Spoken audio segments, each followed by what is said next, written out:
The UN released a report on Xinjiang like years late at this point. They actually visited it. From what I know, they visited it. I'm not entirely sure. I'm pretty sure there was a UN visit recently, and this is at least partly based on that. But they also weren't given full access, etc. So I wanted to bring this up specifically for one reason, because you still see a lot of people saying that the UN went to Xinjiang and they proved that there was nothing, and they said everything was fine there. That's not true. I went over this in my first video on the matter, literally more than a year ago now. But the UN visit to Xinjiang was a visit by the UN counterterrorism chief, and he said that like the counterterrorism training and shit of the Chinese police and army and stuff is good. He wasn't saying like there's no human rights violations or anything. He in fact didn't even look into that or care, because that wasn't his job. And that's what people cite when they talk about the UN visiting Xinjiang. This recent visit was an actual like UN human rights ombudsman visit. Now obviously the UN human rights ombudsman has its own problems. It's not like an authoritative source that you should just take at its word by any means, but it's interesting to see now the UN actually do a report specifically on like human rights in Xinjiang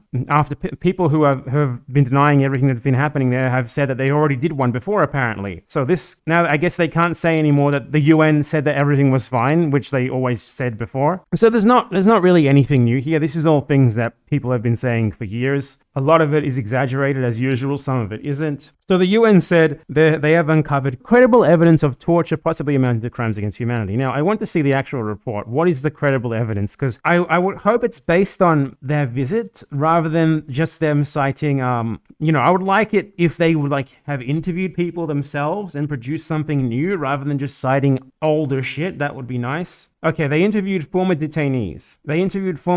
Directly. This is the UN, the OHCHR. That's the Human Rights Ombudsman, right? Yeah, the Human Rights High Commissioner for Human Rights. So they interviewed former detainees directly. Are these detainees in Xinjiang? I would assume they are. Otherwise, why did they visit? And 2/3 of the 26 former detainees interviewed reported having been subjected to treatment that would amount to torture and or other forms of ill treatment, either in vocational education and training facilities themselves or in the context of process of referral to vocational education and training facilities. This is new information here. This is actually like new information. I'm surprised that they were given any access to former detainees. I'd like to see more about like the broader context of that visit. Like if they probably film shit and stuff. I wonder if they'll publicly release it. But I mean, none of this is really out there at all. It's not surprising at all. Guards beating people with batons, engaging in interrogation, torture for interrogation purposes, etc. Not surprising at all. This is the sort of stuff that I pretty much said earlier was already happening in my previous videos and stuff, and at least was happening. I'm not sure the extent of how things still are now, because these are all about interviews with former detainees. I'm not exactly sure.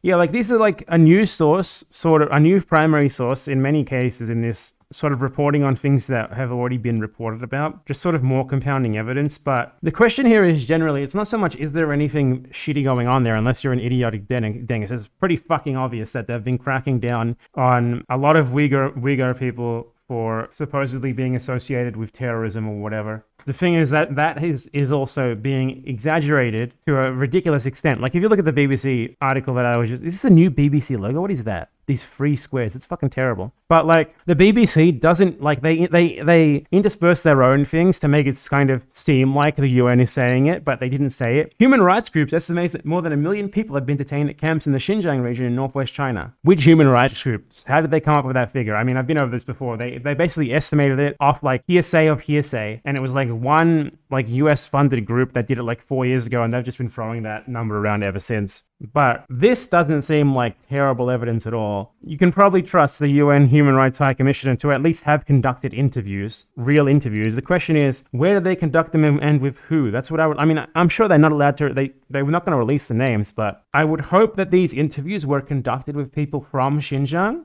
actually like in the place, rather than people overseas. They conducted interviews with individuals with direct and first-hand knowledge of the situation. 13 Uyghur, 16 ethnic Kazakh, 1 ethnic Kyrgyz.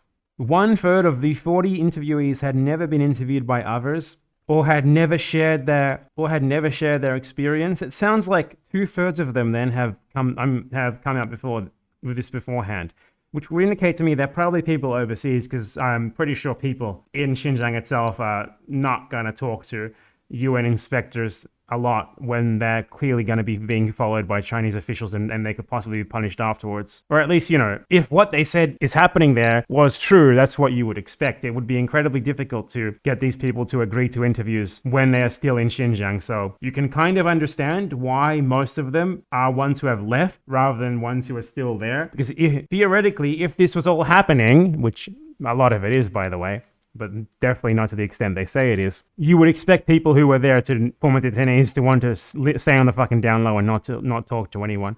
But yeah, obviously they can't reveal any of the details of their sources here. But in that regard, it does seem like they have conducted some level of original research and fact-finding, which is pretty much the only good thing that I was expecting to come out of something like this. Because everything else, I think it's generally just going to be them reiterating sources that I pretty much already went over like a year and a half ago. The reason why I wanted to bring this up again is because whatever's happening in Xinjiang, which, as I've gone over before, at least tens of thousands of Uyghurs have been put through these education and training camps. Most of them very fucking clearly against their will, as I've gone over in my video on the topic before. But and there's clearly a lot of abuse going on against them. They're clearly being targeted on the basis of ethnicity. They're clearly not all terrorists, even remotely, and they clearly don't need to be told that terrorism is bad, regardless of what Dengists say. And this is just sort of compounding evidence of that. And I feel like they're not really making, like their original research isn't really making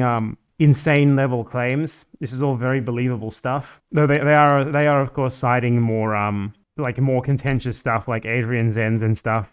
But the original interviews is definitely valuable, at least a little bit, and being added to the pile of evidence that there already was, which compounded really, really makes it difficult to deny that some shit's going on. Like, clearly a campaign of repression directed against individuals incredibly unfairly, based on their ethnicity, based off associations of their ethnicity with terrorism. But the thing is, I don't really consider it to be much different than, for example, American cops, the American state targeting black people, non-white people in general, for mass incarceration. But it's framed in the West as something far different to that. Like, this is obviously awful. It's obviously incredibly bad. It obviously should be stopped if it already hasn't. I honestly, all the information that we have to go off is still so old that it's very unclear what's still going on right now, because even these UN interviews were obviously conducted with former detainees. Does that mean it's still going on? How many people are there possibly now? I don't fucking know. It was never a million. Tens of thousands is what I've seen, maybe high tens of thousands. But aside from that, yeah, obviously still very bad, just not bad to the same extent as the Western imperialist powers say it is. We're talking about the same people who denounce this in general, those who are silent about their own countries doing the exact same sort of thing. Not even just the exact same sort of thing, the same sort of thing on a much bigger scale, a much worse scale, which they would never frame in the same sort of terms as they frame this oppression going on in Xinjiang in.